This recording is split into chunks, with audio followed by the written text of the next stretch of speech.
supreme in Rio. There is a new queen of the shot put.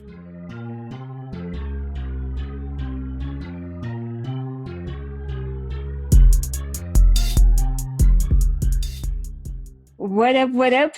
Thanks for tuning in to Hot Take Season, where these hot takes are rated E for, well, everybody. I'm your host, Mia Me. Please remember to hit me on my socials with your takes. That's at Hot Take Season on Twitter. It's _ Hot Take Season on Instagram and YouTube Hot Take Season. I'm switching the show up a little bit for this episode and getting back to some appreciation for women in sports. Hot Take Season's first guest, who is a professional athlete, is a friend of mine from way back. She's the first American woman and African American woman to win the gold medal on behalf of the U.S. in the Olympics for the shot put. She's the current women's champion and record holder, the Shot Diva, Miss Michelle Carter. Michelle, welcome to Hot Take Season, and thanks for allowing me the honor of interviewing with you today. Yes, well, thank you for having me on your show. No problem, no problem. So what's been up? How's everything been going? Everything's been going good, just staying at home, chilling, a lot of sleeping. I hear you. How is everything kind of adjusted for you with this quarantine going on? It's definitely different. I do feel a little just as busy as I was before, just inside the house. Mm-hmm. I've been coming up with all kind of projects and things to do, so it's been fun. That's good. What's something that you're looking forward to getting back to besides the shot put? Are there any hobbies that we don't know about? I mean, I love chips and salsa. I just want to go sit down at a Mexican restaurant and get some chips and salsa. I feel you on that. I love Mexican too. You found any new exercises to add to your regimen so far? Well, yeah, I've actually been doing a lot of body weight exercises because I didn't have weights at home because I've always went to the gym. And so I had to be very creative in trying to find different exercises to put together to kind of, help with my strength, but also with conditioning. So my workout's been really different, but it's been fun. That's cool. That's cool. So, how much of a break do you give yourself in between competitions? Oh, I really don't get breaks in between competitions because I could possibly compete every other day. Mm-hmm. I know when I used to go to Europe and you will be in one city one day, you get there the day before, compete, you leave next day, you're in another country. You rest, compete, you leave, and then you're in another country. So I could compete like every 2 to 3 days. Oh, nice. That's got to be fun and kind of exhausting at the same time, but it's worth it. Yeah, I look at it this way, like at least I don't have to practice. Yeah. What's maybe one of your favorite places that the shot put has allowed you to travel to? Oh, France. I love Really? France. Yes. But it's funny because my very first trip to France, I was like, I don't have to ever go back. They're so rude. I can't stand them. But the more I went, the more I loved it. Mm-hmm. I should be able to speak some French, but I don't and I can't. But I could move around the city pretty well. And just the culture there, I really enjoyed over there. That's cool. You find any hobbies or anything over there fun to do? I mean, they do a lot of walking. Mm. You just walk and sightsee because I just love the architecture there. It's just really pretty. Yeah. So with everything that's at a halt, what's it like trying to prepare for, once everything picks back up and you are able to compete again? Well, it's going to be really, I don't know. It's going to be weird to see how it goes because they're still trying to plan for a track season, but it's going to be later in the year. Mm-hmm. And I got to try to make some decisions because since everything has been changed and everything's been pushed back and the Olympics is next year and we have indoor world championships that was pushed back to next year, it's a lot to consider and trying to figure out what will be the best for me going into the Olympics. So Mm-hmm. that's the goal. Like, I feel like this year is like an extra year of like foundation training, Mm-hmm. but the goal is to be ready for the Olympics. So I definitely will have to decide how I want to finish this year to get ready for next year. That's cool. So, in preparing for a competition, what's it like kind of getting into your zone? Are there like any artists that you like to listen to kind of help you mentally prepare, or something you do to kind of mentally prepare for competing? Oh man, of course I have like several playlists that I have, but it kind of depends on the day and how I'm feeling and what I really need that day. So it kind of depends, because if I'm too hyped, I gotta calm myself down. But if Mhm. I'm too calm, I gotta hype myself up. So it just Yeah. kind of depends. What's something that kind of helps you calm down during your performances? Um, I try to just focus on one thing in my performances, Hmm. because I feel like if I'm trying to focus on too many things, then you can get overwhelmed because you're like, oh, I got to do this and this and this and this. Hmm. But when you can just focus on one thing, like what's the one thing that's going to give you the most, like the most gain or the most improvement? What's going to make the biggest difference in that moment? Hmm. And so that's what I tend to focus on. It kind of keeps me calm and centered. So, like when you're in your throwing motion, are you kind of tuning everything else out? Do you hear maybe tips from your dad, who's your coach, kind of replaying in your head, or is it like kind of a blackout moment that you're just there to do what you came to do, basically? Yeah, actually, when I get into the ring, Hmm. I don't hear anything. I can tell you who did what was right there. Like, it doesn't matter. But when I'm Yeah. outside the ring, of course, I'm very attentive. I hear and see everything, and I have to really focus not to get too distracted, because there's always so much going on inside the stadium. But Hmm. once I step in that ring, I probably don't hear anything. I feel you. I feel you. Kind of got to tune everything out and just do it. Yeah, Um, because one thing my dad we talked about is like, by the time it's the competition time, like you should know what to do at this moment. There's no need for him to coach me. You mhm. know, all the work should have been done prior to. So I don't get that many cues from him, because at this moment I know what to do. That makes sense. That makes a lot of sense. But of course, for me, I never go without to a track meet without my lashes. Like, I have to have my lashes. It's almost part of my alter ego, Shot Diva. Like, what is Shot Diva with no lashes? Yeah. It's just shot. I hear you. So I was reading an article. It's kind of funny you bring that up. I was reading an article a while back, and where they were looking at, your reaction after winning your gold medal, and they thought you were crying, but they said you were actually putting on your lip gloss. And so they asked your dad Yes, about it, and he goes, "Oh, that's just Michelle. She's gonna check her looks first." And I'm kind of the yes. same way. My dad gets on me about it too. So what's that like, for you trying to embrace femininity in what's considered, a male dominant sport? Yeah, like, first of all, pictures last forever on the internet. Yes. So I don't want nobody coming for me talking about, girl, you should have applied your lipstick before you took. Like, I ain't got time for that. So Yeah. I already had the game plan together. So I already knew, like, after I get done competing, especially if I know I'm in a medal position, reapply my lipstick before I go take these pictures.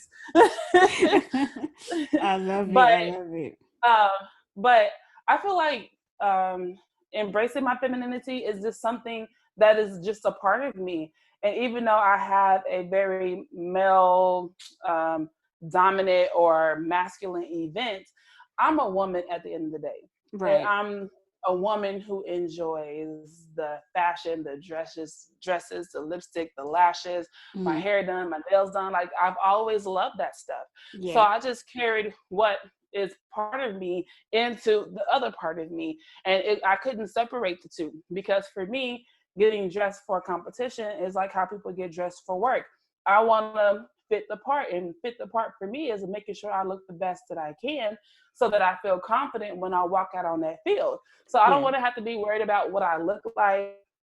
Like, do I look okay? Like, how's my hair? I don't want to be worried about none of that. I fix my hair in such a way I don't have to worry about it. My Mhm. lashes are secure, unless it rains, and we might have a little bit of a problem, but but other than that, like, I fix myself up in a way so when I know I step in the ring, my uniform is together, I look good, I feel good, and I'm just ready to go out there and compete and do my best. I hear you. I hear you. And so with that, you've started the You Throw Girl Confidence Camp for young women. Can you talk about what that is a little bit?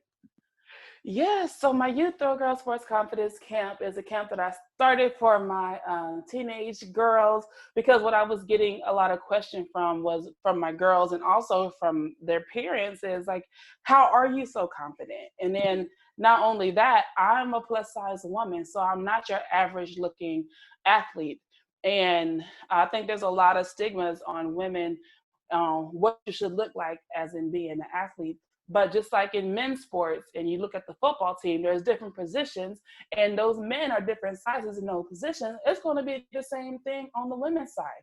That there's going to be different sizes of women for different sizes of sports. Mm-hmm. And I want these young girls to be confident in who they are as young women and take that not just on the field, but outside the field. Because at the end of the day, like, you are you, there's only one of you, but there's many things that you can do.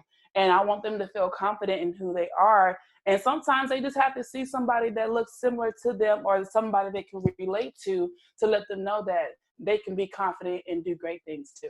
Yeah, that's a good thing. And we definitely need more women dedicated to that for the youth. Because they are the future, and their Mm-hmm. confidence, has to be up to par to help somebody else along the way. Yeah. So with your youth camp, I know the corona has kind of put that on pause for right now, but have you all been able to still kind of meet anyway despite that? Well, I'm glad you asked, because this year You Throw Girl is going viral. I kept going back and forth like how we were going to do this year, because first of all, I hold the camp in July, Mm-hmm. and this year the Olympics is in July.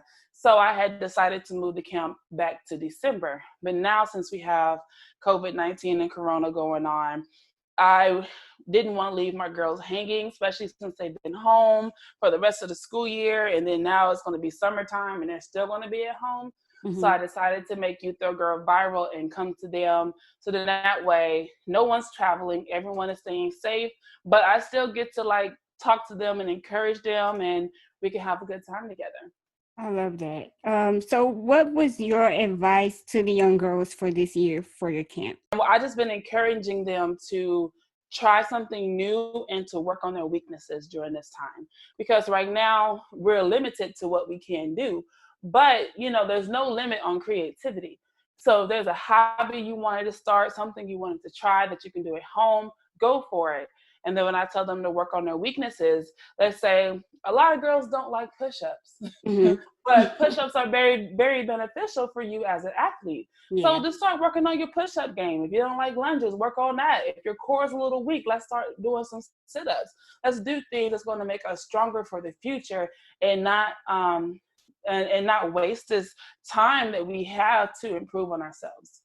One thing that I can say that I did love from your camp's itinerary was that there is an optional Bible study session for in the mornings. Can you Yeah. talk about how faith has kind of brought you this far in life and in your career? Yes, I mean, without Jesus, who is Michelle Carter? Yeah. Like, who is she? She is nobody. But I have realized that God is very important to my life, and that people wouldn't even know who I am if it wasn't for the gifts and talents that He gave me, and me being obedient to what He has wanted me to do. And especially in 2016, He definitely tested my faith by far, because He wanted to know, did I trust Him more than I trust myself? Mhm. And He had put me in a position in 2016 where I had to depend on Him. And I could have not depend on Him and try to take things in my own hands.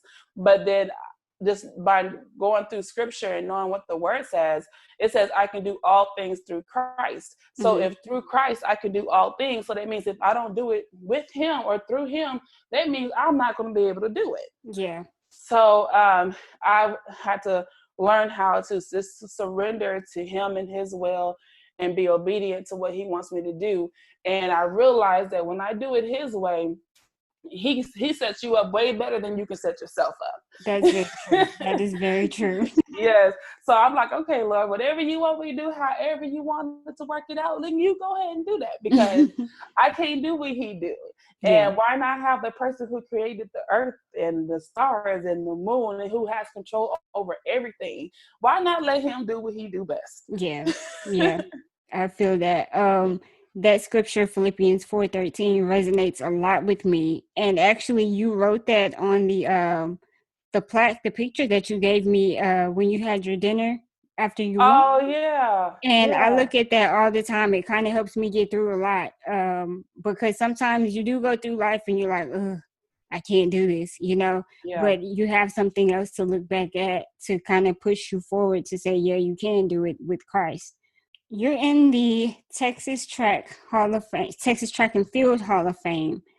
But this year you were nominated, well, you are being inducted into the Texas Sports Hall of Fame. Can you kind of describe what that moment was like for you finding that out? Yeah, it was actually kind of crazy, because I remember going to my dad's induction when he was inducted to the Texas Sports Hall of Fame. Mm-hmm. And it was just like, wow, like I was there with my dad and now I'm about to get inducted. And I think it's just so amazing that I'm getting inducted into all these Hall of Fames while still competing. Yeah. You don't Yeah. expect any of this until after you retire, but I'm still competing and I'm being recognized for the things that I have accomplished. And it's nice. And it's also a reminder, because sometimes I look back, I'm like, I did that? Like I Yeah. just really, because I forget, because you just keep pushing forward and you keep trying to go to the next goal. But it's also great to be recognized, but also great to as a reminder on how far I've come and how many people's lives I touched, and that the more I continue to be my best self, the more I can encourage others to be their best selves. Yeah. Are you able to pay attention to any other sports? Are there any other sports that you kind of have a liking for? Well, we live in this great state of Texas, and Mm-hmm. football is king. Yes. And the way my husband watched football, I can't get away from it. Yeah. But, my dad played football, so I'm kind of into football to a certain extent. Like, I'm not about to watch every game, but I will follow it. How was he with the 49ers going back to the Super Bowl this past year? Oh, and he was happy. It's funny because my dad really doesn't have a team anymore. He just likes to watch the sport. Okay. Okay. Well, for those of you who don't know, Michelle's dad is a 3-time Super Bowl winner with the San Francisco 49ers. Yeah, from back in the day. So a lot of athletic abilities in that family. I love it. So what's next for you? I know you're still getting ready for the Olympics, should we be blessed to have one, but what's next after that? The whole plan was to go to the Olympics in 2020, and then we had World Championships, which is going to be held for the first time in the U.S., and it's going to be in Eugene, Oregon, at the University of Oregon. But that has now been pushed back to 2022, as the Olympics is going to be in 2021. So I will be competing for one more year, and then hopefully after that we'll see how things go. I'm still looking forward to you still going. I'm still going, yes. Well, you got 2 more years, and then we have to sit back and reevaluate. Yeah, I understand. You think you may get into coaching one day? Coaching, yes. At a school, no. Like, I want to do private coaching. I want to be the person that, you can do private coaching, but I also want to be the person that help coaches the coaches. Yeah. Like, I want to be a support to the coaches, because I'm only one person, but if I can help coaches be better coaches, then we can create better athletes. Makes sense. Well, any advice you want to drop off to anybody else listening out there? Maybe looking into getting into the sport, maybe into a different sport, and they're just trying to push through. Well, yeah, my advice to anybody that's trying anything for the first time, first of all, just do it. Don't think too much about it. Just try it, because you never know. That's how I got started in track and field. I just tried it one day, And I was like, oh, I think I could do this. And the rest is history. So you never know what you're holding yourself back from, because you probably are the next best in something. You just don't know it yet because you haven't tried it. Yeah, makes sense. Well, thank you for that. And thanks for tuning in, you guys. And thank you, Michelle, again for joining in with me. Tell the family I said hello. My dad says Yeah. hello. He Oh told yeah, me. tell your dad I said hey. He And told then, me. but wait, before you get off, I Uh-huh. do want to say this, because I've known you for a long time, and Mhm. I've seen you grown from a little girl to a grown woman, and I'm just so proud of you and all the things you have done and how you just keep pushing to accomplish your goals. And I just love watching you grow and doing what you do. So Thank you. That means so much to me. But yeah, he told me, he was like, if you don't tell Michelle and her dad I said hello, I'm gonna get you. So I was like, well, don't let me forget that. yeah. Yeah, tell him we said hey, and hopefully we'll see him soon. Yes, hopefully. Well, that's all I have for this episode of Hot Take Season. Thank you all for tuning in. Again, thanks, Michelle, for joining in with me. Y'all remember to hit me up with your hot takes on my social media platforms. I appreciate all the love. And I'll catch you guys on the next episode of Hot Take Season. Y'all be blessed and go bless somebody else.